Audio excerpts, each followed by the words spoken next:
Over 95% of exits for private companies are done through M&A.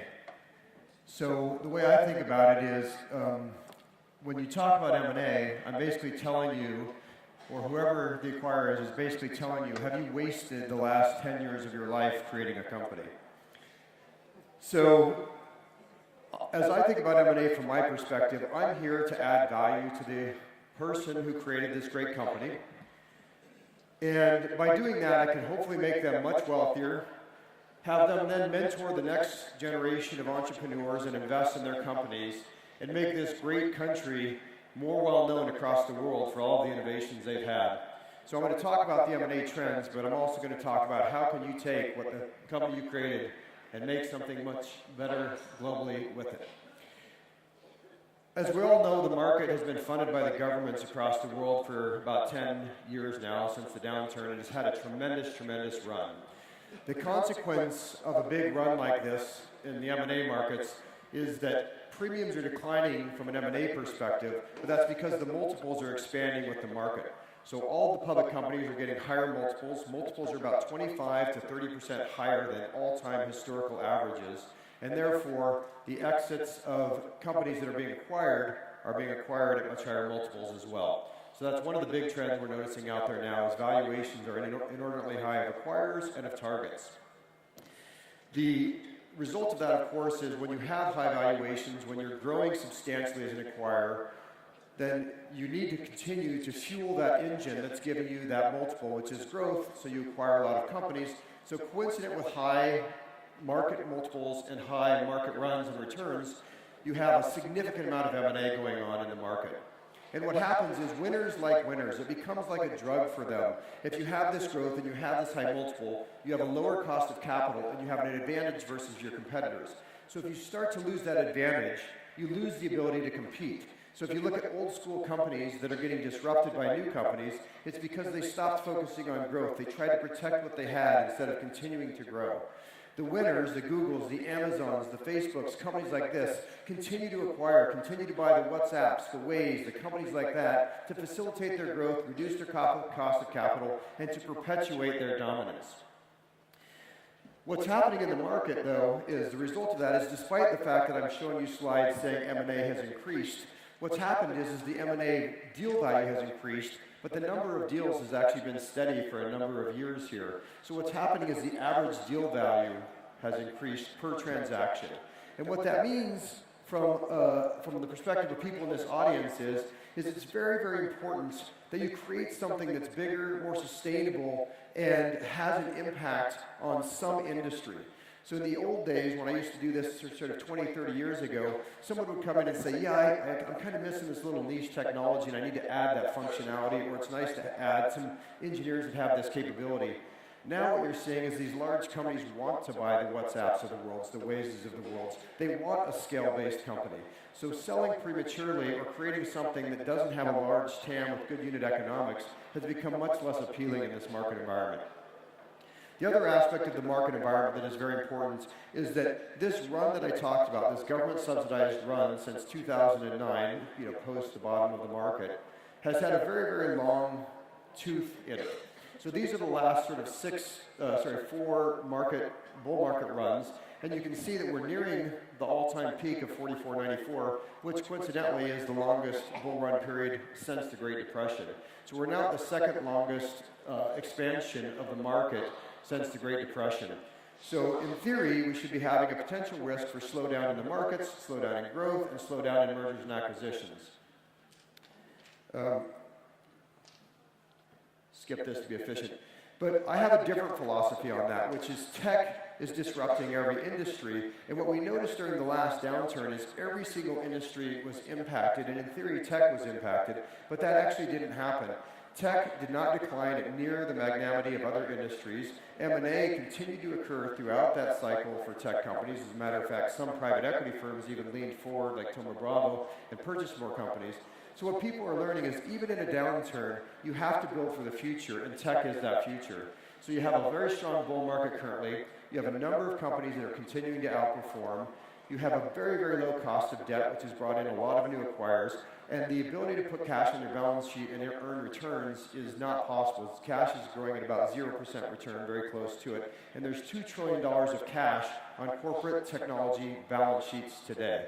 So that, hopefully a big chunk of that goes to Israel.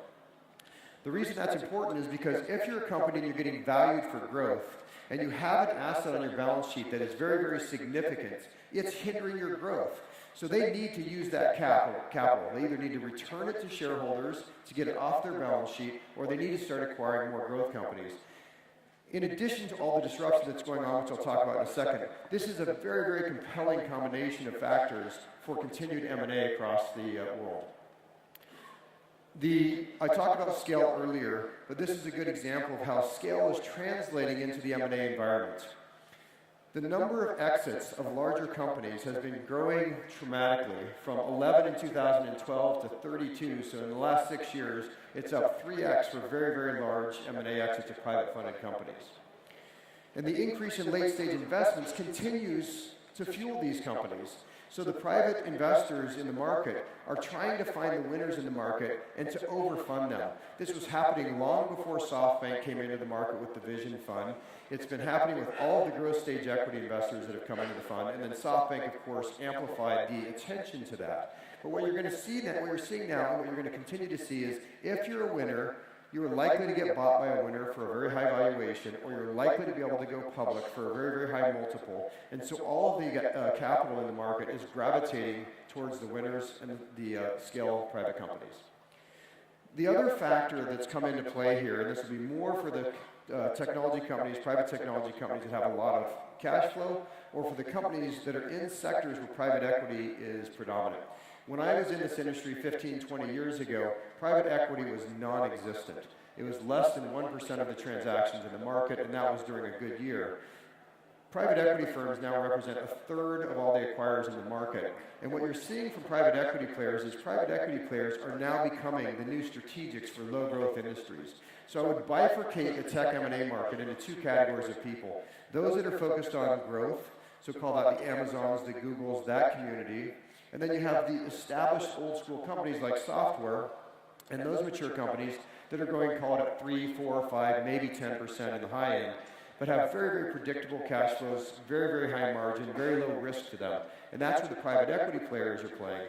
The reason that's important to the people in this room is security is a very, very large vertical in Israel. A lot of these security firms are very big focus areas for the private equity firms. So when you look at that, a private equity firm buys a security firm, and it becomes a platform play for them. So the way they make money is buying more and more assets, reducing the costs, increasing the margin, and playing with the leverage. So private equity is going to be an increasingly large and important factor in the technology sector, especially as consumer internet starts to become more predictable as an industry and as a cash flow stream. They'll start to move into that sector as well.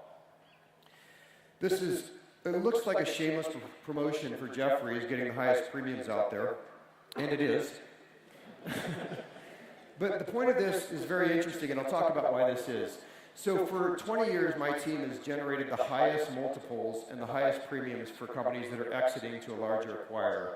As a matter of fact, in the last 4 years, which is the dark green bar, we've increased from being 10% higher premiums extracted than the next best group of competitors to generating 20% more value for the targets we represent.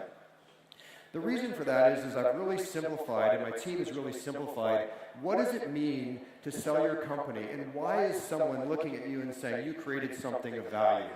To me, there's only two drivers. Everybody adds a lot of complexity to the M&A process. There's only two drivers that really drive value creation: fear and greed. Every single acquirer is motivated by one of those two factors. What you're seeing in the market is, in the early days of technology, a company would come along and it would create a unique product. I'm Amazon, I sell books online. I'm Google, I do search. I'm Apple, I sell a computer, right? But what happened is the evolution of that has changed. So now all these companies have dramatically expanded what they're trying to accomplish in the world. So if you're Google, you have automobiles and robotics. You're the #1 phone software company in the world. You still do search. You're becoming one of the top 2 or 3 cloud hosting companies. Every single one of the leaders has become a giant platform of dominance in many different areas in the world and leadership. And all of the value is accruing to these people. If you are disrupting someone, you get an abnormal value. Tesla's a good example of that. Tesla for several years, has been valued higher than GM, with producing less than 5% of the amount of cars that GM produces. So the market looks at these companies and say, you're creating more efficient models, you're creating more efficient economics, you're disrupting an entire industry that doesn't know how to think, how to grow, how to create great unit economics, and so we're going to give you abnormal valuations. The benefit of abnormal valuations is if you're disrupting an established player that has a significantly larger market cap, and you get a higher valuation, a higher multiple, you can continue with your lower cost of capital to disrupt that party. So it actually is a self-perpetuating outcome. And this is happening in every single sector. When my philosophy on the technology sector, when I was in it initially, was technology is a very interesting sector. It has high growth, a lot of possibilities, some very interesting things that we like to do, watch entertainment, whatever. But I don't think the technology sector exists anymore. The technology sector is gone. What do I mean by that? Every single company in the world now is a technology company. It is no longer a vertical. It is a horizontal play across every sector. So you no longer see tech, media, telecom, industrials, etc. All those companies have now become technology companies. And so as a result, this is another important factor for all the companies in this room. About 3 years ago, NonTech Buyers became, for the first time, traditional non-tech buyers. It's contrary to me saying there are no non-tech and tech companies anymore. But the companies that were traditionally non-technology companies have now bought more technology companies than the actual technology companies themselves. So as you're creating a company today, this is something to be very much focused on, which is if you're disrupting an established industry and another technology company is disrupting that same industry, in the old days we'd say, one of you is going to win and you're going to buy the other one. Now, the disrupted companies are buying those technology companies. So you really need to be focusing on the people you're disrupting and continue to disrupt them, but realize that they're likely to be your exit.